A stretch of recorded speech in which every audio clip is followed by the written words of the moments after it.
How's everyone doing? How many people here love learning? Yes. How many people feel like there's too much to learn, too little time? Have you done some learning here today so far? All right, stand up real quick. Stand up, everybody. All right, so just intuition is just maybe you want to shake your body out, stretch a little bit. We're going to do I'm going to cover a lot of information in a very short period of time. How many people are ready to do a complete brain upgrade in 15 minutes? Ooh. I'm going to talk about how to learn faster, how to read faster, how to improve your memory, how to remember names. How many people like that stuff? All right, so let's check out our body. And in order to learn fast, there's 4 things. And you could use this every single day. Anytime you want to learn something, 4 things. F is forget, which is really kind of odd to open up with a memory session and start with forgetting. But just forget about everything on the outside here. Forget about your phone. Just be here, present right now. The A is being active, right? So when I ask you a question, shout out the answer. Basically, because what you're doing is you're driving that groove deeper into your brain, if you will. If you're watching at home, please write it on the live stream, if you will. The S in FAST stands for state. You really want to monitor your state, the state of your consciousness, the state of your mind, the state of your body. Right? The state of your body moving around, right? So shake out your body. And I want you just to stand in a way that you'd be standing if you're completely interested in what I was saying right now. Why'd you even have to move, right? So the state is your body, right? So you want to breathe, take a deep breath. Breathe naturally, good. And just do this. Just do simple cross laterals here. Just put your elbow, if you can, to your knees. Good. Try this. Can you do this? This is kind of interesting. Do one like this way, like this. Do the other one like this. No. No. No. Some of you going like this. Watch this. This one's coming towards me. This one's going away from me. And then reverse it. Look at your neighbor. Show your neighbor what you're doing. All right. Shake your body out. And then the T in FAST stands for take notes. Because have you ever learned something really good, but then what happens after a couple days afterwards?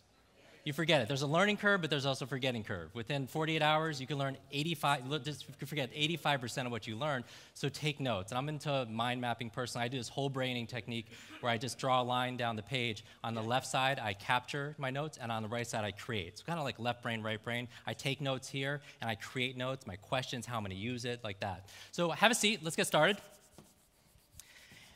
And let's talk about reading. How many people have books on your shelf you haven't read yet? How many people get more than 10 emails a day? How many people feel a little overloaded and overwhelmed? A little stressed, information over, too much to learn, too little time? What about your memory? How many people came here today like to have a better memory? How many people forgot why you came here today? Have you ever done that? Have you ever walked into a room of your own home and just forget why you're there? Anyone feel a little absent-minded? Like senior moments are coming a little bit early? You're in the shower, you can't remember who shampooed your hair. You end up doing it twice. Anyone feel you misplace things like your wallet or your purse, your cell phone? Call your own cell phone if you remember your phone number. Your car keys, or if not your car keys, something much larger like your car. You ever see the people like using their car alarms to try to figure out where they parked the car? And how about names? How many people here have trouble remembering people's names, honestly? How many people have forgot the name of somebody at your table right now? How important is it to remember someone's name? A little bit or a lot? It's hard to show somebody you're going to care for their business, their future, their health, whatever it is you're connecting with if you don't remember their name, right? So let's start with my name. My name is Jim Kwik with Kwik Learning. I help people learn quickly. What's my name? All right, so it's working so far. With a name like Kwik, my life and my destiny was pretty much planned out. I had to be a runner back in school. I get my fair share of speeding tickets because you can't talk your way out of that ticket when your license says Kwik right on it, right? And I have to teach speed reading and speed recall, and that's what I had the opportunity and the privilege of doing for the past 2 decades. I travel around the world. We have online programs in 90 countries teaching people how to upgrade their brains so they can upgrade their life and handle this information overload to be able to have less stress, more free time. And that's what we do, help people build super brains, right? And so I want to teach you over the next 10 minutes or so, I want to teach you a couple of strategies that I use personally that's helped dramatically. And I want to start first with reading, all right? Now, what I'm going to share with you, normally I do these demonstrations on stage where if you Google me, or I know Deepak and Dr. Tanzi have seen me when we shared the stage before, where we'll pass around a microphone and introduce themselves. I'll remember everyone's name and numbers and like a 100-digit number and words and such. Imagine I just did that. I'm not going to take the time here, but imagine I just did that. Yeah. Just stay seated, right? And then but then I would say this. I would say, I don't do this to impress you. I do this to express to you what's really possible. Because growing up, contrary to what people think, is I grew up very learning challenged. When I was 5 years old, I had this very bad head accident, this brain injury that made me feel like I was broken. And all through school, I couldn't read as fast. I couldn't read as well as everybody else. It was very, very slow. I would forget things. I would lose my focus, and I struggled. And I never read a book cover to cover all through high school. And then when I got to college, I wanted to start fresh and make my family proud. And I took these classes in the area of science because I was interested in health and such. And it got even worse. And in order to keep up, I wouldn't eat, I wouldn't sleep, and it wasn't very sustainable. And after months of doing that, my body gave out in public, and I fell I passed out in the library, fell down a flight of stairs, 2 of them, and I had a head injury again. I woke up in the hospital 2 days later, and I felt like that I was dying. I was down to 117 pounds, hooked up to all these IVs, thinking there has to be a better way. And when I had that thought, the waitress comes out, and, excuse me, the nurse, if you will. Just making sure everyone's paying attention. The nurse comes out with a mug with a picture of Einstein on it, and it said the same level of thing that's created the problem won't solve the problem. It made me think of a new question, in terms of how my brain works and how I could work my brain. And I wanted to solve that riddle. And I came up with some really neat answers, and I want to share with you those things today. By the way, after I got these amazing results over the first couple of months, my life completely transformed. I had all this free time, I was getting better grades. And I started I wanted to help other people, so by doing so, I helped this one young lady who struggled with the speed reading, but after a couple weeks it clicked, and she read 30 books in 30 days. How many people would love to read 30 books in 30 days? And I was like amazed. I wanted to find out what her motivation was, and I find out that her mother was diagnosed with terminal cancer, was given 60 days to live, and the books she was reading were books on health and wellness and mindset and spirituality, because she was determined to save her mother's life. Fast forward 6 months later, I get a call from this young lady. I find out that her mother, she has tears in her voice. I find out that her mother not only survived, tears of joy, but she's also actually getting better. Doctors don't know how or why, but she attributes it to all the great advice she got from her daughter that learned it from all these great books. And that's what I associated, like learning is everything, being able to apply what you learn. That knowledge is not only power, knowledge is profit. And I don't mean just money. I mean all the treasures in your life, the things that you hold dear. So let's talk about speed reading right now. Do you want to take some notes on this? Because I'm going to go through it really, really fast. There are 5 obstacles to effective reading, all right? There's 2 parts to reading. There's reading speed and there's reading what? Comprehension. It doesn't make sense to have one without the other. And so what gets in your way are 5 things. Number 1 is lack of education, because you're not born with the ability to read. You have to be able to, to be able to improve it. The challenge is that you have this super brain and this amazing hardware here, this 3-pound, gray matter between your ears. Yet the software that's there is pretty old, right? When's the last time you took a class on learning or reading? You're probably 6 or 7 years old. Has the demand increased a little bit since you're 6 or 7? A little bit or a lot?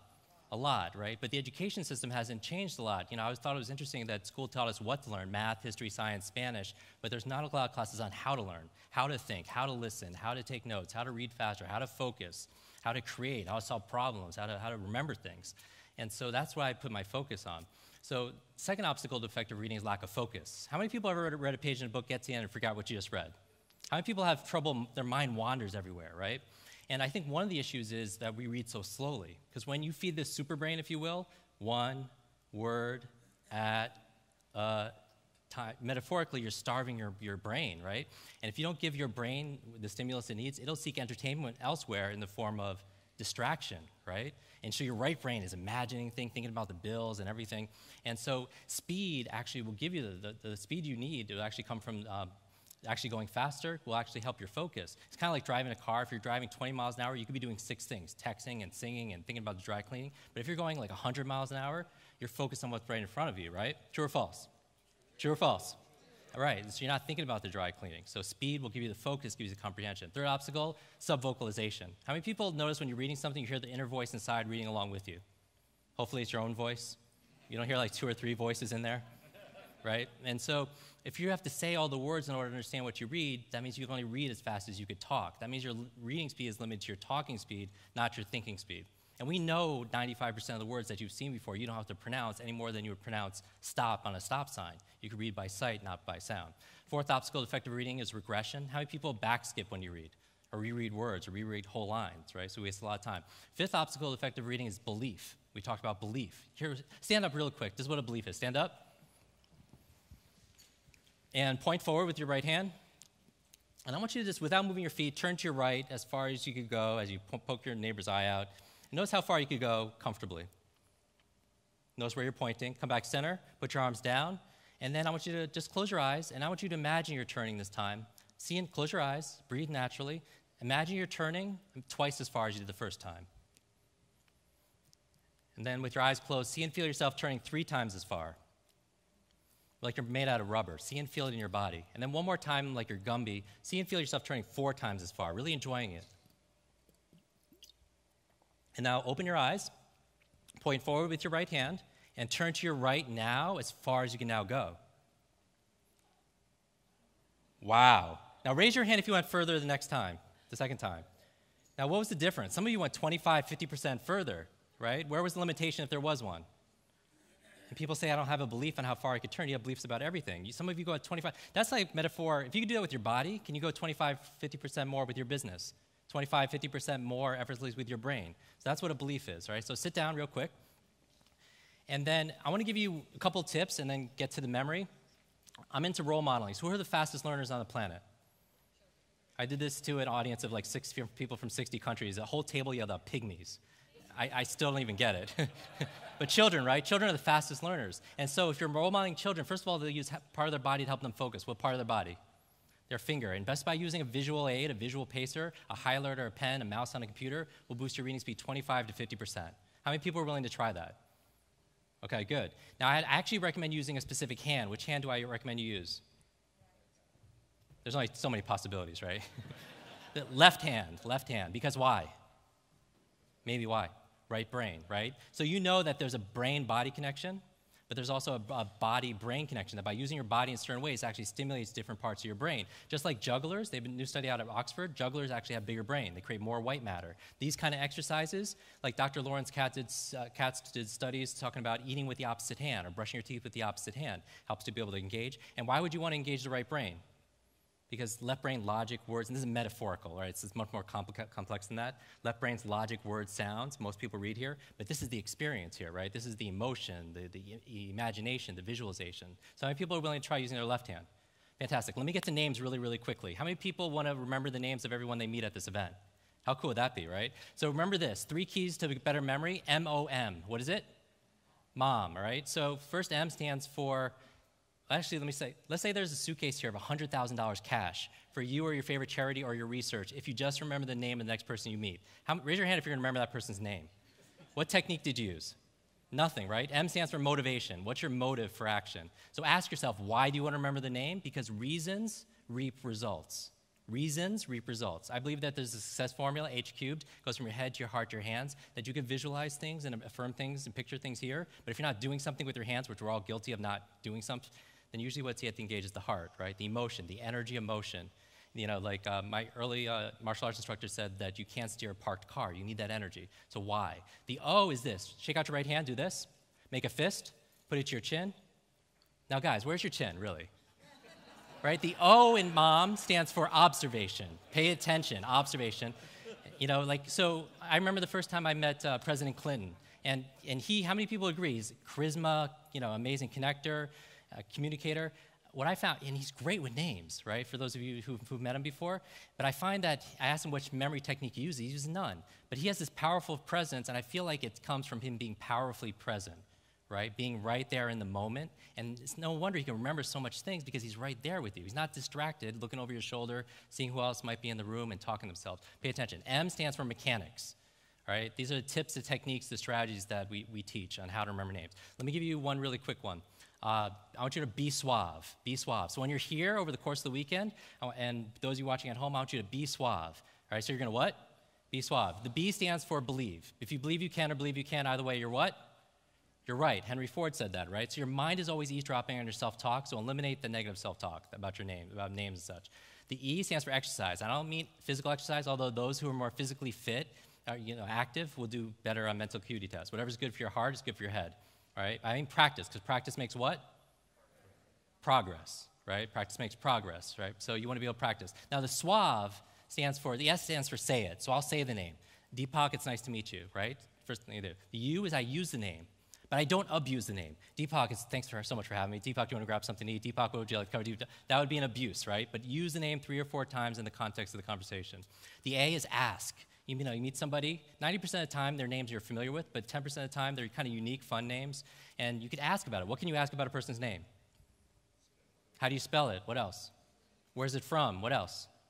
What does it mean, right? I was doing this program at the country's largest life insurance company. The train director's name was Nankita, about 100 people. I was like, that's a beautiful name. Where's it from? How do you spell it? What does it mean? She paused, she looked around. It means graceful falling waters.